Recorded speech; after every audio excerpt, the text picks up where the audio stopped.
রাজধানীর নিউ ইস্কাটন রোডে গড়ে উঠেছে প্রযুক্তি খাতের আধুনিক বাণিজ্যিক কেন্দ্র ঢাকা কম্পিউটার সিটি।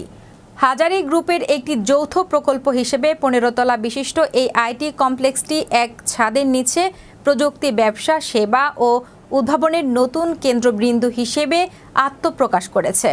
রবিবার সন্ধ্যায় নিউ ইস্কাটন রোডের ঢাকা কম্পিউটার সিটি শুভ উদ্বোধন করা হয়। এ সময় অনুষ্ঠানে বক্তব্য দেন বাংলাদেশ কম্পিউটার সমিতির পরিচালক ও ওয়েলকিন কম্পিউটার্সের স্বত্বাধিকার এবং ঢাকা কম্পিউটার সিটি এর অন্যতম উদ্যোক্তা নজরুল ইসলাম হাজারী। নজরুল ইসলাম হাজারী বলেন, আইটি ব্যবসায়ীদের জন্য এমন একটি জায়গা তৈরি করছি যা তাদের জন্য স্থায়ী ও দীর্ঘমেয়াদী সমাধান দেবে। আমাদের সেলিম ভাই, উনি তখন মাল্টিপ্ল্যানে ছিলেন, এখন উনি টেকনো গ্রুপের এমডি হিসেবে দায়িত্ব পালন করছেন।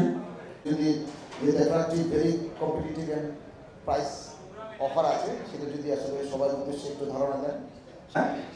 সবাই ভালো আছেন তো না? আলহামদুলিল্লাহ।